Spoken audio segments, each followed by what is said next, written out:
नमस्ते। मैं हूं पूनम गौड़ और आप देख रहे हैं वन1न्यूज़.com की प्रस्तुति और ग्रहों की बातें।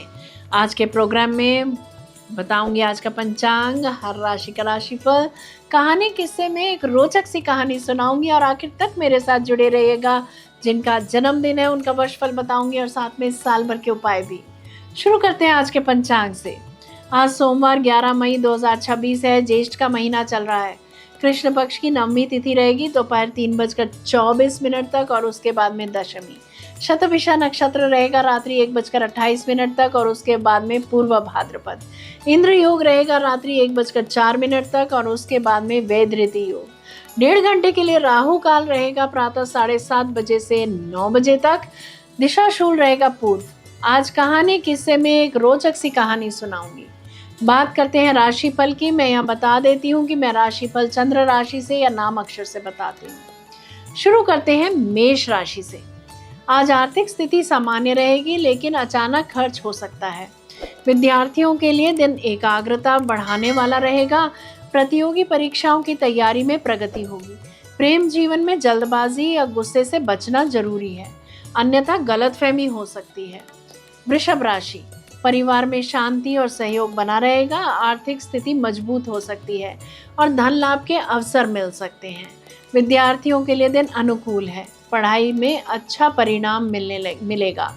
लव लाइफ में स्थिरता और विश्वास बढ़ेगा। रिश्ते मधुर रहेंगे। ऑफिस में टेंशन रह सकती है, इसका मतलब ये नहीं कि आप रिजाइन कर दें। मिथुन राशि। पारिवारिक जीवन में संवाद बढ़ेगा और रिश्तों में समय बेहतर होगा। आर्थिक मामलों में नई योजना लाभ दे सकती है। विद्यार्थियों के लिए सीखने और नई जानकारी प्राप्त करने का अच्छा समय है। प्रेम जीवन में बातचीत से संबंध मजबूत होंगे। कर्क राशि। परिवार में भावनात्मक वातावरण रहेगा और माता पिता का सहयोग मिलेगा। आर्थिक स्थिति में खर्च बढ़ सकता है, इसीलिए संतुलन जरूरी है। विद्यार्थियों को पढ़ाई में ध्यान बनाए रखना होगा। प्रेम जीवन में भावुकता अधिक रहेगी। सिंह राशि। पारिवारिक जीवन में धैर्य रखना जरूरी है। आर्थिक स्थिति में अचानक लाभ के योग बन सकते हैं। विद्यार्थियों को मेहनत का अच्छा फल मिल सकता है। प्रेम जीवन में अहंकार से बचना आवश्यक रहेगा। कन्या राशि।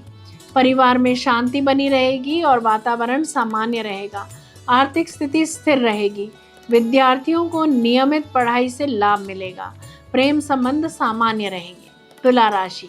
परिवार और मित्रों का सहयोग मिलेगा जिससे मन प्रसन्न रहेगा। आर्थिक स्थिति में सुधार हो सकता है। विद्यार्थियों के लिए रचनात्मक विषयों में सफलता के योग हैं। प्रेम जीवन में सकारात्मकता बनी रहेगी।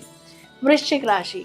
पारिवारिक जिम्मेदारियां बढ़ सकती हैं। आर्थिक मामलों में करियर से लाभ मिलने के संकेत हैं। विद्यार्थियों को मेहनत का अच्छा परिणाम मिलेगा। प्रेम जीवन में गंभीर चर्चा संभव है। धनु राशि। परिवार में धार्मिक या सकारात्मक माहौल बना रह सकता है। आर्थिक स्थिति में भाग्य का सहयोग रहेगा। विद्यार्थियों के लिए दिन अनुकूल है। प्रेम जीवन अच्छा रहेगा। मकर राशि। पारिवारिक जीवन में संयम और समझदारी जरूरी है। आर्थिक मामलों में सोच समझकर निवेश करें। विद्यार्थियों को गहराई से अध्ययन करने की आवश्यकता है। प्रेम जीवन में समय देना जरूरी होगा। कुंभ राशि। परिवार में महत्वपूर्ण बातचीत हो सकती है जो भविष्य के लिए लाभकारी रहेगी। आर्थिक स्थिति में साझेदारी से लाभ मिल सकता है। विद्यार्थियों के लिए समूह अध्ययन लाभकारी रहेगा। प्रेम संबंध मजबूत होंगे। आखिर में बात करते हैं मीन राशि की। पारिवारिक जीवन संतुलित रहेगा और मानसिक शांति बनी रहेगी। आर्थिक स्थिति धीरे धीरे बेहतर हो सकती है। विद्यार्थियों को अनुशासन से पढ़ाई करने पर सफलता मिलेगी। प्रेम जीवन में भावनात्मक जुड़ाव बढ़ेगा। ये था राशि का राशिफल। बात करते हैं कहानी किस्से की। संध्या का समय था।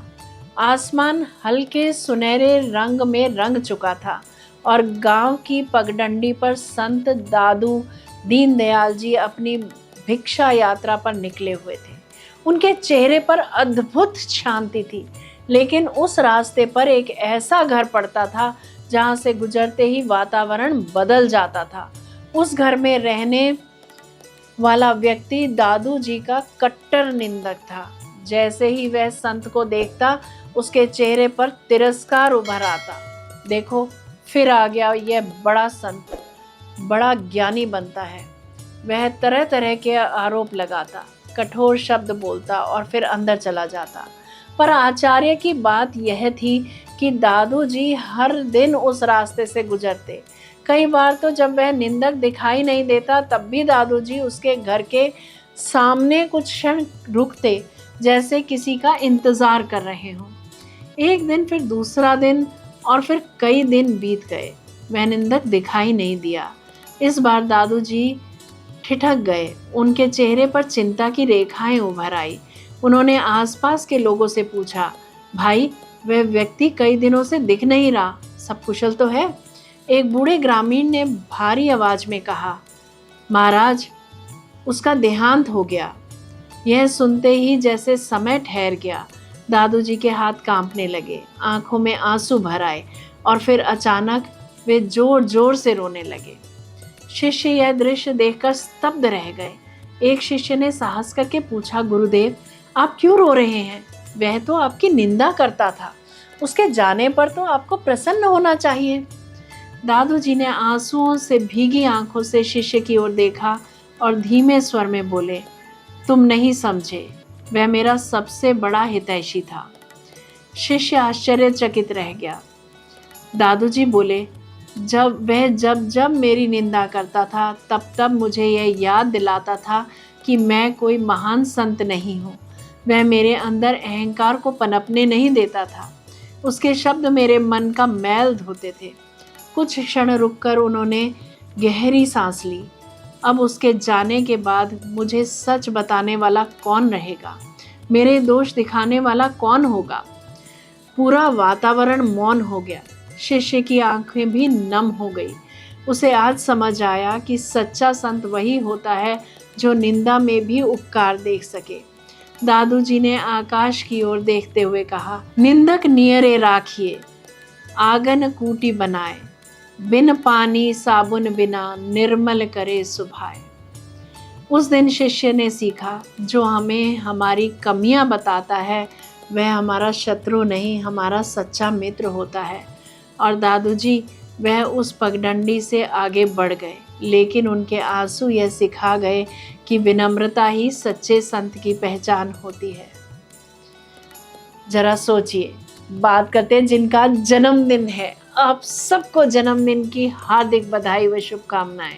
10 मई 2027 तक आपके लिए मानसिक संतुलन, करियर में स्थिर प्रगति और आर्थिक सुधार का समय रहेगा। शुरुआत में थोड़ी धीमी गति महसूस हो सकती है, लेकिन वर्ष के मध्य से अच्छे अवसर मिलने लगेंगे। कला, लेखन, शिक्षा, काउंसलिंग, बैंकिंग या सेवा क्षेत्र से जुड़े लोगों को विशेष सफलता मिलने की संभावना है। आर्थिक स्थिति बेहतर होगी, लेकिन भावनात्मक निर्णय लेकर खर्च करने से बचना जरूरी होगा। रिश्तों के मामले में यह वर्ष मधुर रहेगा। परिवार का सहयोग मिलेगा और प्रेम संबंधों में समझ बढ़ेगी। अविवाहित जातकों के लिए विवाह के योग बन सकते हैं। स्वास्थ्य के मामले में नींद, तनाव और पाचन से जुड़ी समस्याओं पर ध्यान देना आवश्यक होगा। बात करते हैं साल भर के उपायों की। सोमवार को भगवान शिव को जल या दूध अर्पित करें। ओम सोम सोमाय नमः मंत्र का कम से कम 1 माला अवश्य जप करें, नहीं तो 21 माला जप करें। चावल, दूध या सफ़ेद मिठाई का दान करें। चांदी का आभूषण धारण कर सकते हैं, लेकिन किसी से पूछकर, किसी की सलाह से। ध्यान और प्राणायाम नियमित करें, लाभ अवश्य होगा। यदि मेरा ये प्रोग्राम पसंद आया है तो इसे लाइक, शेयर, सब्सक्राइब करें, बेल का आइकॉन जरूर दबाएं और कल फिर मेरे साथ जुड़िएगा oneworldnews.com की प्रस्तुति उन ग्रहों की बातें में। नमस्ते।